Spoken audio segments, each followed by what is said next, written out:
Warga negara Indonesia yang tengah menempuh pendidikan di Beirut, Lebanon.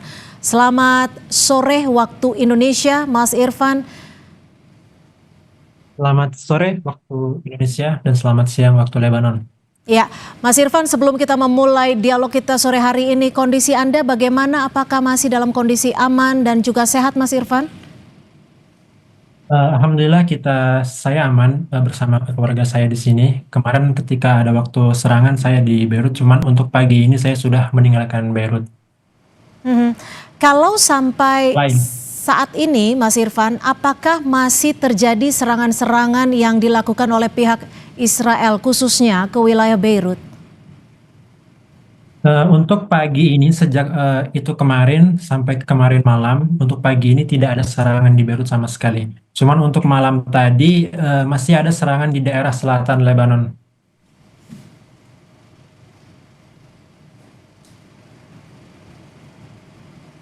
Ya. Ya. Untuk pagi ini, untuk apa hari ini tidak ada serangan sama sekali dari pasukan Zionis. Cuman malam tadi semenjak kemarin kan serangannya dimulai ketika siang hari di jam 1 siang, Mhm. dan serangan itu berlanjut terus sampai 10 menit kemudian. Kemudian ada serangan lagi di malam harinya. Cuman itu tidak di kota Beirut, ada di daerah lain seperti di daerah Lebanon Selatan yang dekat dengan di perbatasan sana. Mhm. Untuk hari ini belum ada informasi atau serangan apapun yang dilakukan oleh pasukan Zionis di Mhm. Lebanon. Saat serangan-serangan itu terjadi, ini titik serangannya berada di mana, Mas Irfan? Apakah betul di daerah permukiman dan juga daerah komersil? Seperti yang kita tahu sebelumnya kan pasukan Zionis ini mereka selalu menyerang di daerah selatan di kota Beirut. Hmm. Itu jarang sekali kalau mereka menyerang sampai ada di tengah kota, ada di tempat-tempat yang ramai orang. Cuman untuk kemarin itu serangannya tiba-tiba ada di tengah kota yang dimana tempat yang seharusnya itu tidak boleh diserang. Hmm. Dan biasanya pasukan Zionis ini ketika mereka mau menyerang, mereka Hmm. sekitarnya mungkin 10 menit sebelumnya atau 5 menit sebelumnya. Cuman untuk yang kemarin ini itu tidak ada sama sekali. Jadi kenapa banyak korban yang berjatuhan itu karena pasukan Zionis tidak memberikan informasi sama sekali bahwa tempat ini akan diserang. Mhm. Karena Art- itu kemarin. ya, artinya metode serangannya justru berubah sebelum dan juga sesudah dari adanya gencatan senjata antara Amerika Serikat dan Iran, ya? Iya, betul. Mhm. Kalau dari instruksi pemerintah Lebanon dan juga KBRI Beirut seperti apa kepada warganya, termasuk kepada warga negara asing di sana? Kalau untuk KBRI kita sendiri, untuk WNI yang ada di Lebanon, terutama yang ada di Beirut, mereka menghimbau kita untuk menjauhi tempat-tempat, ya, maksudnya tempat-tempat yang biasanya ditargetkan oleh pasukan Zionis. Mhm. Dan kemudian juga dari KBRI juga sudah menghimbau dan juga sudah memberikan status siaga 1 sejak tahun 2024. Sedangkan dari Lebanon sendiri, ya, sampai sekarang ya mungkin dari teman-teman di Indonesia sering bertanya-tanya apa yang dilakukan oleh Mhm. government itu Lebanon sendiri.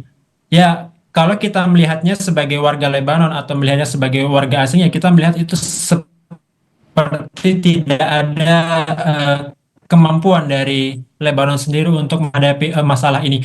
Bahkan hari ini itu semua sekolah diliburkan, ya, Hmm. semua sekolah diliburkan, semua sektor pabrik, kemudian toko-toko semuanya tutup karena mereka memberikan instruksi bahwa hari ini adalah hari duka cita, hanya sebatas itu.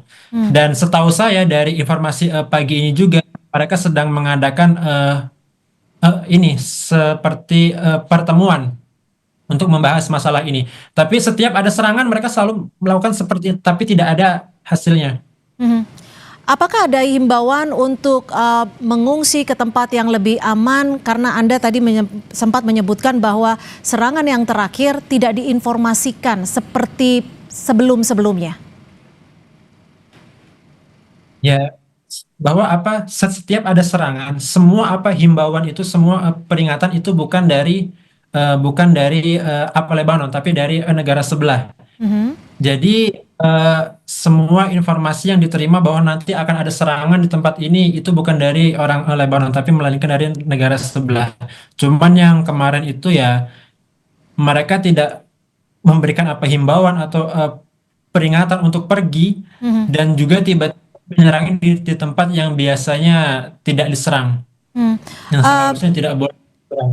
Ya, Mas Irfan, kalau memang situasinya berbeda, tidak ada informasi, apakah dari warga di sana, termasuk Mas Irfan sendiri, akan melakukan mengungsi ke tempat lain yang sudah mungkin bisa dikondisikan yang tempat yang lebih aman? Eh, Kalau sebagai WNI yang ada di Lebanon, jadi setiap WNI yang ada di Lebanon, kan kita di sini enggak banyak ya, karena memang sudah banyak yang pergi, sudah banyak yang dievakuasi ke Indonesia. Nah, dari KBRI sendiri itu mereka memberikan tempat untuk WNI yang kena dampak dari perang ini untuk mengungsi di KBRI di shelter. Mhm. Jadi yang saya tahu ada sekitar 1-2 orang yang mungkin sekarang ada di KBRI untuk mengungsi dari konflik ini. Karena ini juga Mbak, tidak semua orang Ya. WNI bahkan orang apa Lebanon itu bisa pergi dengan aman. Contohnya sekarang kota Beirut itu full banget. Kota Beirut itu semuanya sudah macet full karena hampir semua orang dari selatan Lebanon dan dari pinggiran kota Beirut semuanya mengungsi ke kota Beirut di pusat kota. Ya. Dan tiba-tiba Ya. malah di pusat kota itu malah diserang juga. Jadi sekarang sedang ada kebingungan di masyarakat di kota Beirut, mereka harus pergi kemana lagi. Baik. Baik, terima kasih Mas Irfan Effendi. Tetap jaga keselamatan Anda dan juga tetap berada di wilayah yang aman. Mas Irfan Effendi, warga negara Indonesia di Lebanon.